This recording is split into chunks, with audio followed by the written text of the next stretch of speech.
welcome you to the Tuscaloosa Amphitheater, to the Mercedes Club here. A lot of our constituents in District 1 don't know, but this is in the heart of District 1.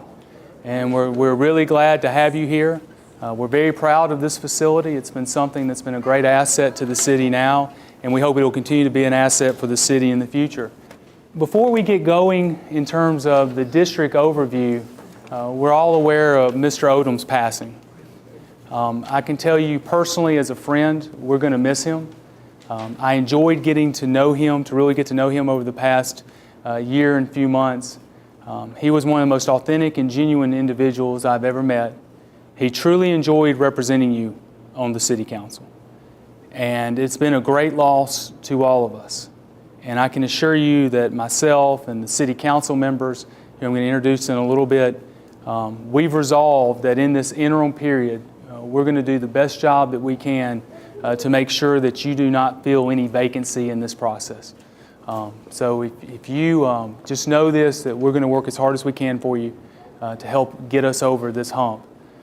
It's, again, I know it's an extremely trying time for the family, it's for the district and for the city, but the one thing that I've seen in my 9 years in Tuscaloosa as mayor, we've never not been able to meet a challenge. And I would imagine we're going to meet, well actually I know we're going to meet this challenge as well. Now coming out of this, it almost seems surreal, but we have to talk about there's got to be an election.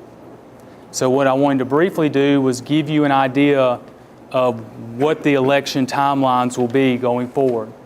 The dates that I give you have not been fully adopted by the City Council, so they're preliminary. I think they will be adopted, but there could be some variation. So let me tell you what I do know, and then Ms. Kroom, who's our city clerk, will fill in the blanks or correct me on the things that I didn't get right. The last day you could be a resident of the district was Christmas Eve. So if you move in today into the district, you will not be an eligible voter to vote in the election coming up. So I know for most of you that's not a concern. On January 27th, I will give notice and qualifying will begin. So for a candidate to qualify and pay a $200 registration fee will begin on January 27th. Candidates will have up to 5 o'clock on February 10th to qualify to run for District 1. So any questions on that qualifying period? So if you're thinking about running or you know someone who is running, you have to do more than just announce it. You have to come to the clerk's office at City Hall, fill out the paperwork, pay the registration fee between the dates of January 27th and February 10th.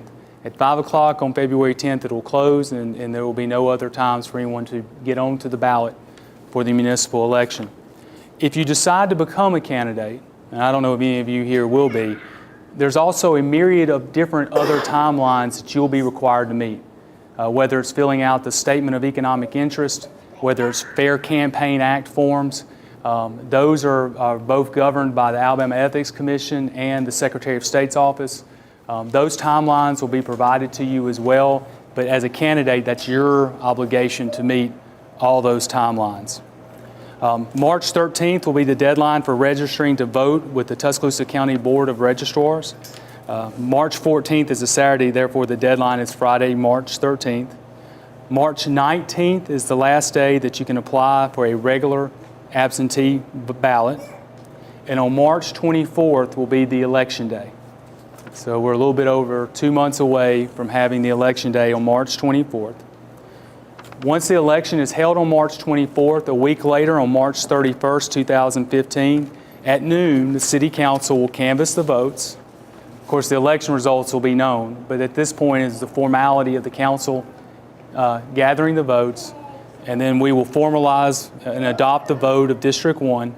And at that point, we believe that if we have a clear-cut winner, someone has 50% of the vote, they can immediately be sworn in as your new council person. So the soonest that you could have a council person, depending upon the vote, will be March 24th. Are there any questions on that so far? If the results of March 24th and they're canvassed by the council March 31st result in two candidates, or we'll take the top two candidates that didn't get our 50%. So if no candidate gets 50%, the two highest will go to a runoff. And the deadline or the election day on that runoff will be May 5th. So if we have a runoff election, that period, I think 6 weeks, Tracy, is prescribed by state law. So that 6-week runoff period is prescribed by state law. It was amended in the 2000s to give service people time to get their absentee ballots mailed to them and mailed back. So that's why we have a pretty long 6-week period there. The council will canvass the votes on May 12th, and the winner then can be sworn in after the canvassing of the votes. So this is the election timeline that we have in place. Once the council formally adopts this, which I suspect will be this coming Tuesday, you can go to tuscaloosa.com.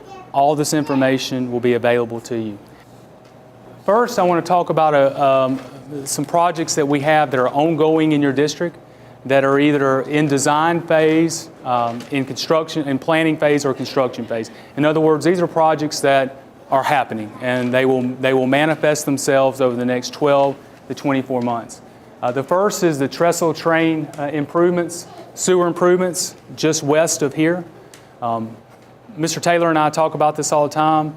The council and the city doesn't get a lot of credit for a lot of the work we do underground because you really don't see it, but it's some of the most important work that we can do as a city. This is the second phase of an $8.14 million project that's going on to help maintain our water and sewer system. This project consists of rerouting the sanitary sewer through a new pipe that's being installed along Jack Warner Parkway and Martin Luther King Boulevard. The current shelf life of the existing infrastructure has ended, and it's time for it to be replaced. This is actually a bid has been awarded, and we expect to go into construction phase probably within the next few weeks. The next major project that we got is the Lift Station 21 interceptor improvements. Again, this is another sewer project that doesn't get a lot of notoriety, but is extremely critical that it be done in West Tuscaloosa. This is a $4.1 million investment. It consists of rerouting new sanitary sewer that will be not only improve the existing conditions, we're also putting in bigger lines for growth in the future. This project runs north in and around 29th Street. It actually goes in and out of District 2. So it's a project that crosses both district lines. This project is currently in design phase, and it was recently approved. The funding was recently approved by the City Council. The next major project going on in District 1 is the Oakdale Drainage Project. This project will extend the existing concrete flume that's to the west of Oakdale Primary School. It's an $800,000 project. It's already gone through bid, and the project it's either awarded or soon to be awarded. And this is going to be another great project. We have spent over $13 million since 2007 in West Tuscaloosa on drainage alone. When this current council took office in 2005, our council members, we've got, by the way, I failed to introduce, we've got several of you tonight. Mr. Taylor, our council president, Ms. Allman, councilwoman for District 3. We have any other council members here that Mr. Tyner from District 5. All of us actually, of course, Mr. Taylor, he's been on the council since, I think, Moses, right? I'm just kidding. That's his joke, actually, not mine. In 2005, one of the things we saw, one of the real threats to our city was the drainage issues in West Tuscaloosa. And this council has invested a lot of dollars to solve drainage issues. This is part of a package we call Noah's Ark, and it's been a very successful project. The next major project that's going to be ongoing is streets resurfacing. Many of you have seen the condition of a lot of our streets, and I'm going to kick the can a little bit down the road and address this in two parts. There are certain roads that you drive in the city that are actually not the city's responsibility. Major state highways, the interstate system, they are ALDOT designated highways, thus ALDOT is responsible for their paving and maintenance. Local roads that you see, those are our responsibility. So a lot of times the roads that need resurfacing are outside the council's jurisdiction. We do communicate that with ALDOT. We do communicate that with the governor's office. But many times we can't solve those problems. One of the things I would do is encourage, if you have a road that you're not sure, call us, call 311, or you can talk about it tonight, and I can let you know whether that's a state-maintained road or a City of Tuscaloosa maintained road. Now, for the last 2 years, the city has held off doing paving of our local roads, but we've had a strategic reason why. When the tornado happened in April 27, 2011, it first created a situation where we had a large amount of debris removal, which means we had a large amount of trucks, heavy trucks going through our city.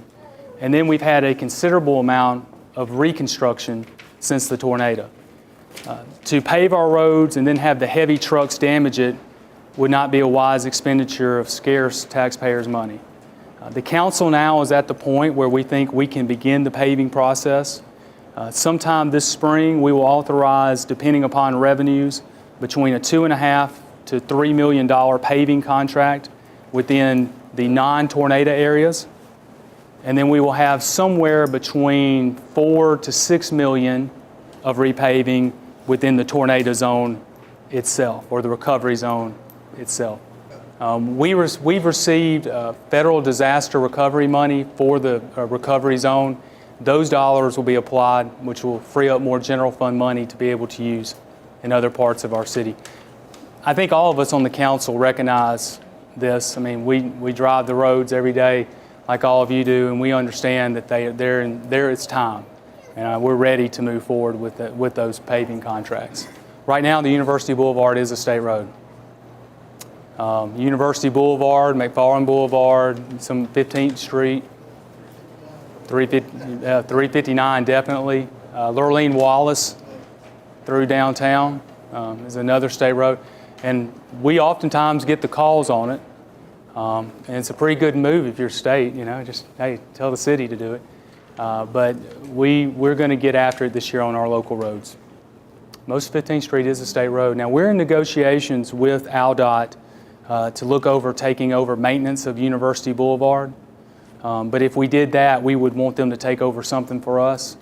So there might be a time where we do that. Now, what happens is in areas where we've gone in and streetscaped, like parts of downtown, University Boulevard downtown, we take over the maintenance of that section. So if we go in and we do the landscaping and the irrigation, then we have an agreement with the state that we take over that portion of that state highway. And in all seriousness, I know sometimes you think, well, what's going to come out of this?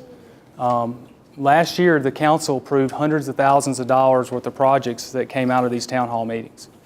And this gives the city and the staff, myself, and then the council, when we go and appropriate dollars, hearing that reminds us we need to get that on our 5-year capital plan and make sure it gets addressed. So let me go into some other project updates that are going on. We have the splash pad at Palmore Park, which has been extremely popular. We named it after our council president, Harrison Taylor. Certainly worthy of that honor. This was a $1.3 million in park investment by the city of Tuscaloosa, and I know that everyone on the city council was very proud of this. We've also seen some private sector development that is beginning to occur in downtown and west of Greensboro, and I think that's important.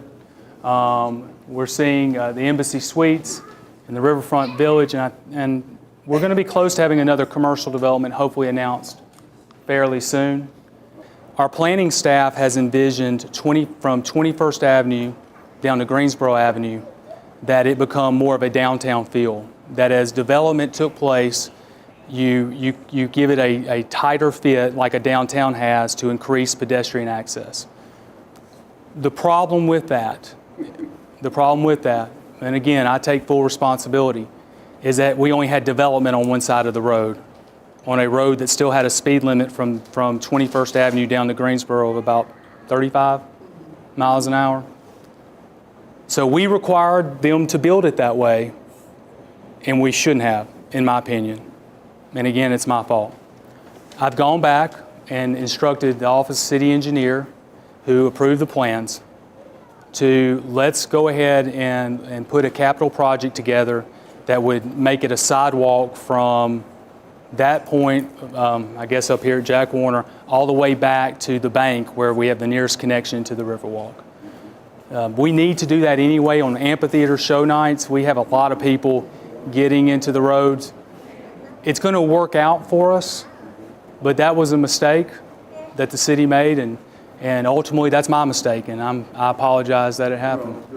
I had a sharp staff member say, have you seen this? You see plans, but you don't necessarily, the application of it's always different. And we went down there, and the minute I saw it, we knew we needed a change. And so in the future, it's been a lesson learned. When we convert something that's from a highway to a pedestrian field, we need to make sure it's a holistic development or not require the developer to do that. Okay. There's no taxpayer loss. The developer incurred the cost because that's what we required them to do, and we'll get it corrected. Staff wants to make sure that we let you know about the air show that's coming up, March 28th and 29th. If you get an opportunity, it's one of the most phenomenal experiences that you've ever seen. It'll make you proud of our armed services. You'll just be amazed at the courage of the pilots who do such daring and death-defying feats. It's at the Tuscaloosa Regional Airport. If you're interested in buying tickets, you can go to Ticketmaster.com. The ticket prices are very reasonable, and I think you will fully enjoy this event. I think it's going to be from 12 noon to 4 o'clock p.m. We have an outstanding shuttle service that we've used for the last few air shows, and I'd recommend using that. That's the quickest way in and quickest way out. We've had over 100,000 people at the air show, so I hope you will enjoy that. To give you some sense of how hard it is to get this, over 300 communities vie for 36 spots. So it's something that is it's an honor for the city to be able to have this. I also want to encourage everyone to use recycling. One of the things that I'm disappointed in, and it's one of our strategic goals in 2015, is to encourage more recycling. As you know, and I know some of you even disagree with, we went to once a week garbage pickup, and the reason why we did that was after the tornado, we had lost 80% of our fleet, and we wanted to provide universal recycling across the city. Parts of our city had recycling, but the majority of our city did not. And so the council wanted to make sure everyone could use recycling. So we went to once a week garbage, provided full recycling to take the place of that other garbage day. If you don't use recycling and you're interested, or you would like some garbage bins or recycling bins, please call 311. I'm a parent. I have a child in diapers. I have a 12-year-old, and of course my wife. We generate a lot of garbage, but we're advocates on recycling, and we fill up 2 bins, and we barely fill up even half of our garbage cart, and that's with diapers. So if you don't recycle and you're interested, please come. You can come see me, come see a staff member, or call 311. And all you have to do is take your recyclables and put them in the bin. You don't even have to sort them. You just put them in the bin, and our staff will sort them at the curb. If we want to be just selfish and save ourselves money as taxpayers, the more we recycle, then the less likely we can keep our garbage rates low. Because what happens is that not only does it costs the city about $8 million a year to run garbage, debris pickup, and recycling. The fees that we pay generate about $6 million a year. So there's a $2 million deficit that the city just funds out of its general fund. So we fund, so we keep the rates reasonable. But if we can increase recycling, which last year generated about $150,000, if we can continue to get that recycling number up, we can then have the council keep the rates steady. So recycling helps all of us, and it also helps us not fill up our landfill. We lost roughly 3 years of landfill life with the tornado, and to expand the landfill is tens of millions of dollars. So this recycling is good for us because it means we don't fill up the landfill. Here's the good news. Again, I know y'all think I'm boring you to tears. When I became mayor, we almost spent almost $1 million a year in tipping fees. Now we spend about $800,000 a year. So we are we're not dumping as much, and that's a very good sign. The river market, if you hadn't get a chance, is open on Tuesdays and Saturdays for most of the season. They're open from 7 a.m. to 12 noon. It's an outstanding experience. I do want to encourage you to continue to use 311. To give you an idea, last year, the total number of calls last year we received in 2014 was 26,449. So that's how many calls we got out of District 1. And the top call we got, the top SRO we issued was overgrown grass. Non-operative vehicles was number 2. Missed trash pickup was number 3. Missed garbage pickup was number 4. Stray animal was number 5. Request for a new garbage cart was number 6. A code violation, that means you had a house, most likely with an issue or something like that, was number 7. To repair a garbage cart was number 8. A broken water meter was number 9. And then electronics count was number 10. So these are the issues that citizens are calling in about in District 1. And these are the work orders that we issued as a result of the various different phone calls. Several months ago, Councilman Odom and I actually did a plant tour of Hunnell. The city has no jurisdiction. First of all, Hunnell is actually in the county, along with B.F. Goodrich. But even beyond that, local governments don't have jurisdiction over their amount they're able to dispense in the air and the amount of air particles. All that's enforced on the state and federal level. We do, when we receive concerns regarding air quality, we do turn those over for ADM and EPA for testing. They are very good about following up on those testing requirements.